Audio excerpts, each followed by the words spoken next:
Gracias, Francisco. Eh, Muy buenas tardes a todos y a todos muy bienvenidos a esta reunión. Para mí es gusto participar en este webinar y compartir con tan buenos panelistas y con toda nuestra audiencia. Es asombroso ver cómo, gracias a todos estos nuevos medios, podemos tener una audiencia grande, con una buena difusión y poder llegar a muchas personas.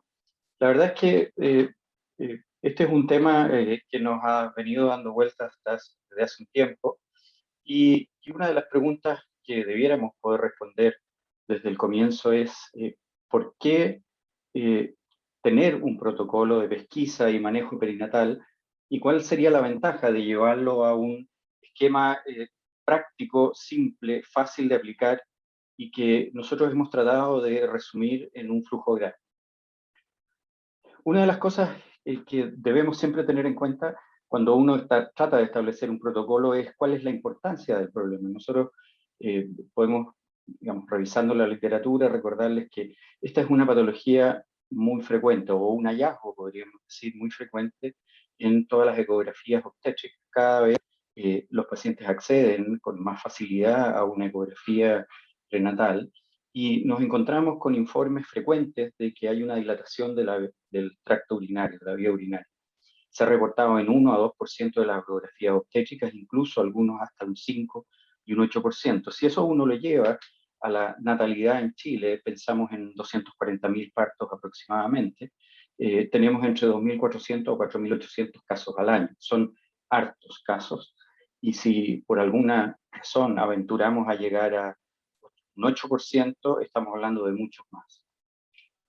Tener en cuenta que esta patología no es una patología que pues, se puede traducir en problemas más graves. Es decir, la eh, obstrucción ureteropélvica es la causa más común de lo que llamamos CACUT, que es las anomalías congénitas del riñón y del tracto urinario. Y estas son también la primera causa de una enfermedad renal crónica en el niño y de insuficiencia renal que puede llevar a una insuficiencia renal terminal con terapias de reemplazo, diálisis o incluso trasplante renal. O sea, es una patología relevante.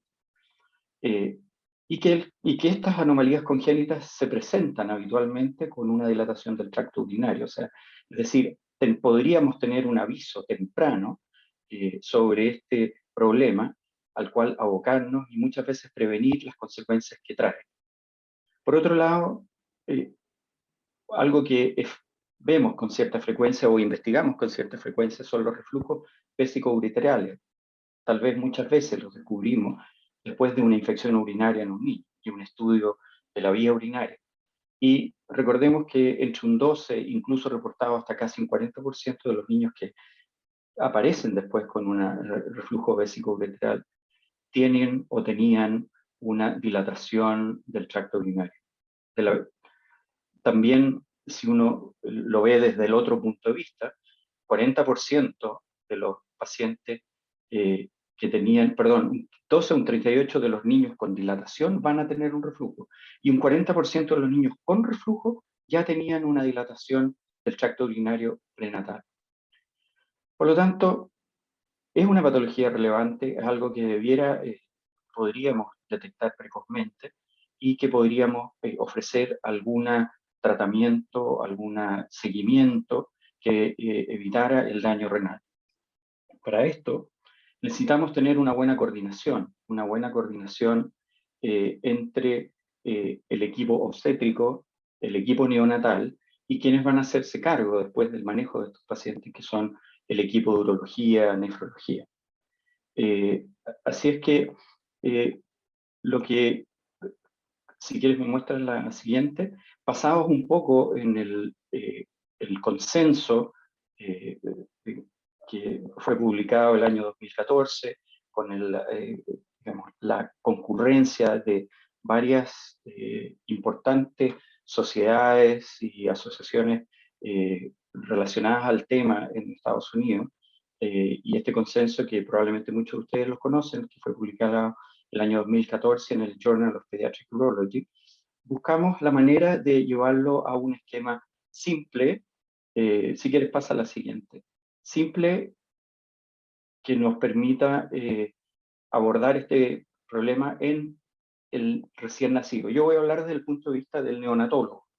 Nosotros en neonatología no siempre teníamos la información, como muchos de los neonatólogos, si hay alguno acá presente, sabrán, a veces uno es la madre la que relata que le encontraron algo en el riñón o que tenía una dilatación, pero no sabe de qué magnitud es, incluso tienen la duda.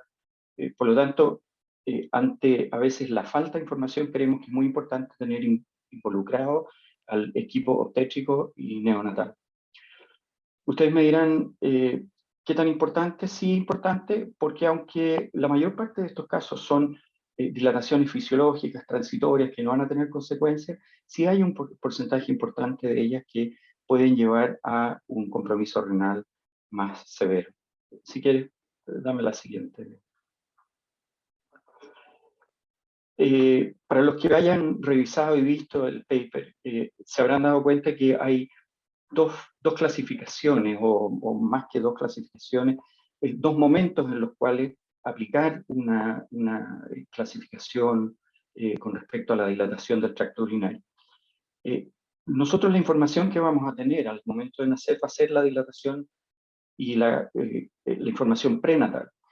Y dado la dificultad que muchas veces se da, y que lo especifican los mismos autores de este consenso, en poder definir si hay una dilatación más allá, digamos, no solo en el diámetro anteroposterior, y eso, en fin, la doctora Fuentealba nos va a explicar un poco mejor qué importancia tiene, cómo se mide, si hay algo más en qué fijarse, en fin. Es difícil a veces, digamos, tener mucho detalle en una ecografía en que un niño que se mueve, que cuesta a veces obtener los planos, en fin. Por lo tanto, lo que posteriormente, y muchos de ustedes pueden manejar, que es la clasificación en tres grados de riesgo bajo, intermedio y alto, en el periodo prenatal se refiere solamente a riesgo bajo y riesgo alto o riesgo aumentado. Si quiere, veamos la siguiente. Eso. Aquí está la explicación de por qué prenatal usar, y esto está en el paper, yo lo resalté aquí, ustedes pueden revisarlo después, por qué cambia en prenatal y postnatal. Dame la siguiente, ¿cierto? Ahora, antes de entrar de lleno ¿cómo se llama?, al flujograma que se los queremos explicar, muchos de estos niños a veces se van, o sea, al menos en nuestro medio, que tenemos los recursos, se les pide una ecografía inmediatamente después del nacimiento, ojalá previo al alta, después de las 48 horas. Pero nos vamos encontrando día a día con una mayor tendencia a las altas precoces en obstetricia y neonatología. Por lo tanto, no todos estos niños hay con una ecografía, y tenemos que tratar de seleccionar cuáles son los niños en los cuales debemos tal vez insistir y obtener un estudio antes del alta. Tener en cuenta que una ecografía prenatal, cuando se hace, puede subestimar el tamaño de dilatación. Por tanto, una ecografía no, no necesariamente puede definir cuál va a ser el manejo posterior, y una ecografía por sí sola no basta. 21-28% de los pacientes con dilatación del tracto urinario prenatal pueden tener una primera ecografía normal, eso se sabe. Incluso ACSU en el 2005 reportó que hasta un 45% de los pacientes que tuvieron una ecografía inicial normal tenían una ecografía alterada en el seguimiento. Ahora, la mayor parte de los niños que tienen una ecografía normal y han tenido una ecografía prenatal de bajo riesgo van a estar dentro de ese 50 y 70% de los niños de bajo riesgo. Por lo tanto, tenemos que tener un foco en los niños que tienen un riesgo mayor. Y luego, nuevamente, insistir que la primera ecografía hay que tratar en todo lo posible, si es que uno tiene los recursos y los medios, hacerla al menos después de las 48 horas y repetirla al menos durante el primer mes, cuando ya el flujo urinario haya aumentado y podamos estimar mejor el tamaño y el calibre de la vía urinaria. Pasemos al... Y aquí tenemos nuestro flujograma,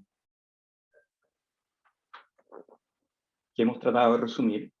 donde ustedes podrán ver en un primer cuadro cuáles son los parámetros ecográficos antenatales que hay que tener en cuenta. Si tenemos una dilatación anteroposterior mayor a 7 milímetros después de las 27 semanas, o tenemos alguna menor asociada a alguno de los factores de riesgo, como un oligoamnio sin causa aparente, un uréter visible, que haga suponer que está dilatado, una vejiga que no es normal, o un parénquima renal alterado, o que sugiera que hay un doble sistema o algo así, debemos seguir a este niño. Si eso ocurre, nosotros estamos tratando de lograr que todos esos pacientes reportados por el obstetra reciban una consejería prenatal. Es decir, estos pacientes desde ya puedan resolver sus dudas, conversar con un urólogo y definir paso a paso, o sea, claramente y paso a paso cuáles van a ser las conductas, qué es lo que se va a hacer, o cuáles son las probabilidades de que su hijo tenga una alteración más grave o sea de bajo riesgo, en fin.